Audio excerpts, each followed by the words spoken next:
Kia ora koutou. Today I'm announcing my intention to retire from Parliament sometime in the next days or weeks, and I'll be talking to the Speaker either today or tomorrow about formalising that. It's been a great privilege and I've loved actually every minute of being a Member of Parliament, a local MP for Tauranga, being a junior through to a very senior Minister of the Crown and leading the National Party and the opposition for a bit over 2 years. I've enjoyed the supposedly small things that haven't been small through to the big things. I've enjoyed helping couples with their surrogacy issues, with health issues, and getting people the treatment and the surgeries that they deserve as New Zealanders, helping New Zealanders to become citizens and proudly so in this great country of ours. And through to as a minister, being the first minister for space, being involved in the wine sector and UFB and roads, bridges, tunnels, the CRL, many other things beside dams, hydro projects, battery storage schemes, hydrogen, all of those things. It's been a real privilege for me, and as I say, I have loved every minute of it. But it's time. And I feel that I'm leaving National at a good time for National. It's never perfect, but I think the reality is actually National has momentum, as we saw in the poll last week. It's got wind in its sails, and I feel very proud actually to have played a significant role in supporting that renewed momentum. And to be leaving National at this time, I think, is a good time for me and for the National Party. I love the National Party. I've been a member now, amazingly, actually, as a 45-year-old, 46 this year, but this year for 30 years. And I believe Chris Luxon will make a great Prime Minister, and I'll be backing them all the way to do that. It's also, a chance for me to explore significant commercial opportunities and maybe a media project or two. But first and foremost, I am a husband to Natalie and a dad to Emlyn, Harry and Jemima. And this week, Emlyn and Harry turned 10 and 8 on Wednesday and Friday. And in a sense, they've only ever known a dad that goes on Monday or Tuesday and isn't back till the end of the week. And I'm prioritising them and really looking forward to spending more time with them. At age 45, look, my best years. And so I'm excited about that. I'm excited about the future. I'll miss my National Party whānau, but that's the way things go. So that's enough from me, and really happy to take some questions. What's going on here? Why are you resigning? Look, it's pretty simple. For me personally, it's time. It's not about National, but it's a good time for National. It's got momentum. I'm going to explore some commercial opportunities. And, I've got a young family, and at 45, I feel like it's their time as well. Why cause a by-election, though, when you could just hold on for another year and make it easier for the National Party? I think in the end, these aren't decisions that come in a day or overnight. This is something I've mulled for some time. And the reality is the finance role is, after the leader, one of the most significant roles. And so I think I owed it to, my colleagues, to Chris, my friend and colleague and leader, actually to be clear about all of this. And, if I'm going to go, to get out of the way, to allow him and a new finance spokesperson, look, to really take it to the government and prepare, I hope, for victory in 2023. Why rock the vote now? Why rock the vote now when National are finally making some inroads? I think the reality is there's never a perfect time, but when National's got wind in its sails, there's a better time. I feel that I'm able to leave National in good hands, going well and with real momentum, and that's very important to me as a 30-year member of our great party. You seem quite emotional, Mr. Bridges. Why are you so emotional? Well, it is a big deal. I'm not going to suggest to you that I'm not going to look back and miss some of it. I will. I've loved politics. I still love it. Even the bad times have been good. And, you can read about those maybe in my next book. Let's see how it goes.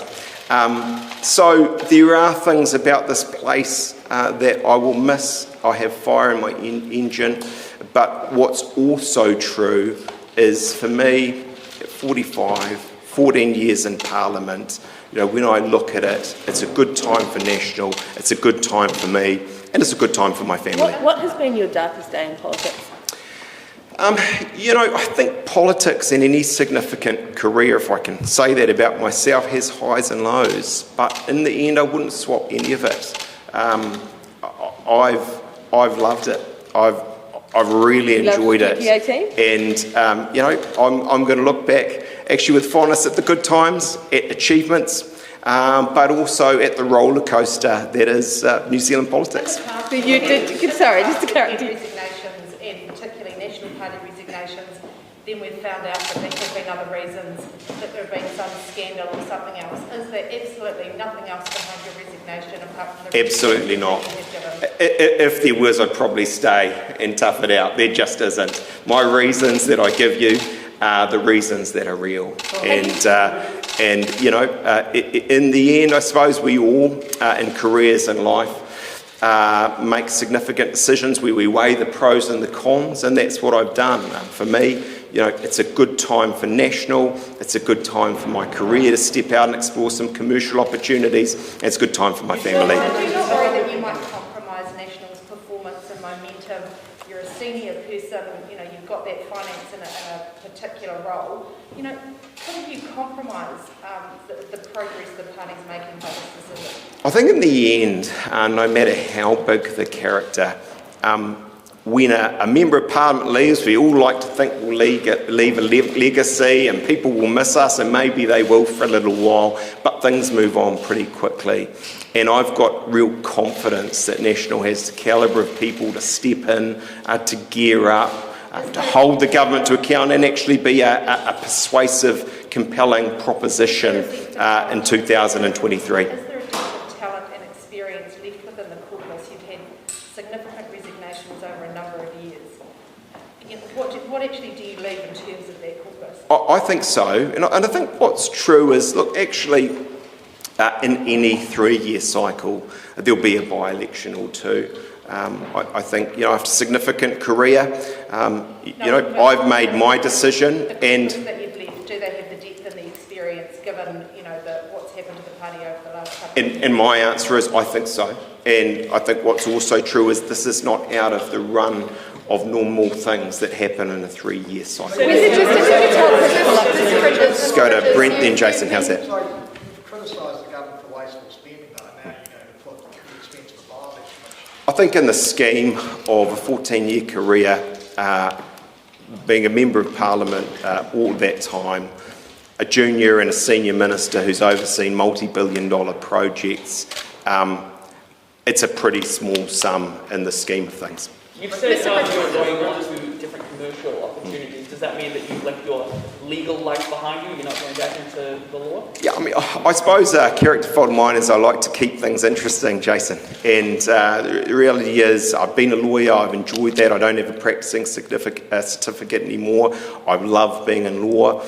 I can't say more to you at this time than actually I'm really excited about exploring some commercial opportunities, possibly a media project or two, and enjoying life. And that's where it is at for me. Just on the prospect of a by-election, what do you make of the idea of Winston Peters coming back and making a brand? I think the reality is Tauranga has, been a strong seat for National historically. Of course, was New Zealand first for a period of time as well.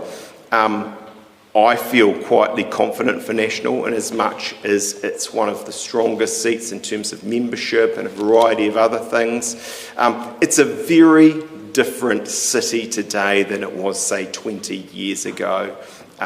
It's bustling, it's dynamic, and I think in the end it will be a left-right fight, and National will win it. Are you going to be leaving, Tauranga? Mr. Bridget.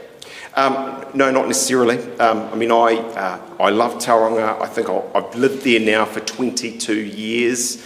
We'll see what the future holds. But the reality is, There's commercial opportunities all over New Zealand, and I expect to retain a base in Tauranga and potentially do other things as well. Mr. Why are none of your colleagues standing next to you today? It's traditional for MPs to come and support a member that's resigning.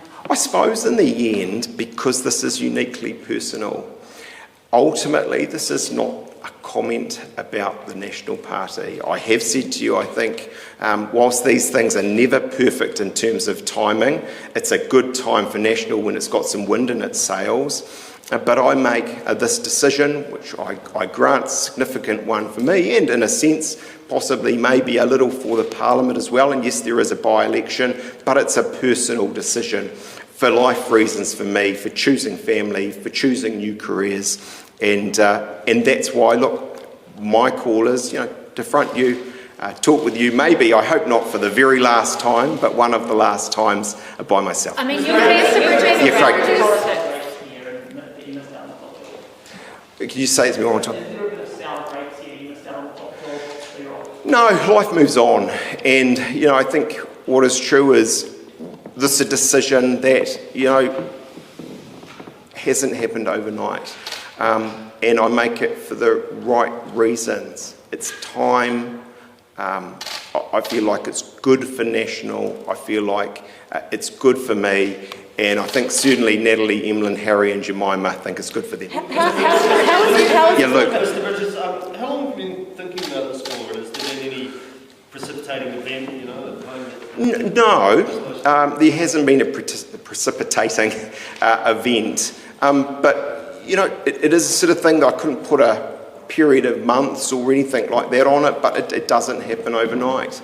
I suppose I'm conscious of the fact that 14 years, 3 kids, under 10, one turning 10 this week. There are some important metrics. For me personally, every bit as important as hundreds of billions of dollar economy, deficits, debt, cost of living and those issues that, are important, no doubt, for New Zealand, but it's a personal decision I've been mulling over for some time. I'll take like 3 more, I think, and then we're probably hitting a point of diminishing returns. Yeah, let's go. Go on, we'll go. Yeah, you're talking about commercial opportunities and media projects. Have you been offered another job? Look, it's too early to talk about those things. The best I can say to you at this point in time is that I'm excited about the future and to explore commercial opportunities, and that's sort of where it is at the moment. Have you been mulling this for a little? As I said, I hope this is a phrase I don't use again in this interview, but as I said in my book, the reality for me is I'm MP for Tauranga. I'm not MP for a Māori seat. And whatever the ethnicity of the constituent, when they walk through my door on 3rd Avenue in Tauranga, I hope they get the best service that I can possibly and my staff can possibly offer. I'm very proud of that. But in that regard, can I say to you, I think it's been colourblind. I do leave a legacy. I am the first Māori leader of a major party, major party, and I am proud of that. It's something no one can take away from me.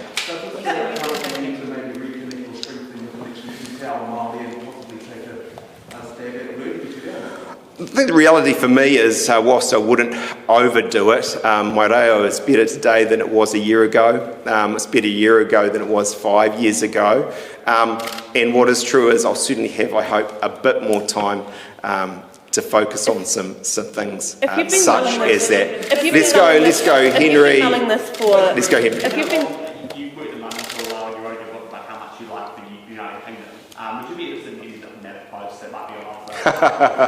About that at all? Have you heard something I haven't? No, that's not in the game plan. That's not where I'm at. I think, post Parliament, I see it as being commercial, and I'm really looking forward to entering that world and hopefully having significance in that area as well. Mr. Bridges, last one. After you first became an MP, I stood on the beach and interviewed you and Natalie on that day. I remember that, you probably don't. I do remember it. But on that time you were... Neither of us have aged a bit, Jess. Not one little bit. Then you were this up-and-coming, rising star of the National Party who had just beat Winston Peters. Here you are today on your final day, also talking about Winston Peters. Two things. Do you think you've achieved what you set out to achieve as that up-and-coming rising star? And B, do you still love Winston Peters just as much? I still feel up and coming. And, I hope that the best chapters are still to be written. It's a funny thing you ask, because I remember becoming a Member of Parliament. Of course I do, and I remember the night, and it was exceptional. And my thoughts at that point of time were that if I could become a select committee chair and, maybe sort of, cement myself as a Member of Parliament and some of those roles, that would be a great privilege. Actually, I've been very lucky. I've been very privileged. It's exceeded my expectations, if I'm honest. I didn't expect to become of course I pushed for it, but a minister so soon. John Key saw something in me. I did, and I steadily rose through the ranks. And more than that, climbing the greasy pole, what's also true is the higher one goes in politics, the more you can do. And I look back and feel very, this is one of these times where one can be a little pompous, but I do feel proud of things like making the City Rail link happen. Unlike the light rail stuff, I actually think that will be a project Auckland will be glad to have when finally it's finished. I look back proud to have led the Kaikoura State Highway 1 rail rebuild. I look at a bunch of things that now seem not passé, but probably somewhat more commonplace around electric vehicle charging, new energy and storage, and work I led in government. Sometimes when some of my colleagues thought it was a bit strange and a bit weird and wonderful, and I feel really proud of that. So each Member of Parliament leaves a legacy in this place. I feel clear, I do. I feel it's now time to go and do some other things. And, that doesn't mean I don't leave with some, small regrets, some sadness that, I'll be leaving my friends, my colleagues, maybe even some of you in this place. But I'm also very excited about the future for my family and the opportunities that lie ahead. Hey, thanks very much.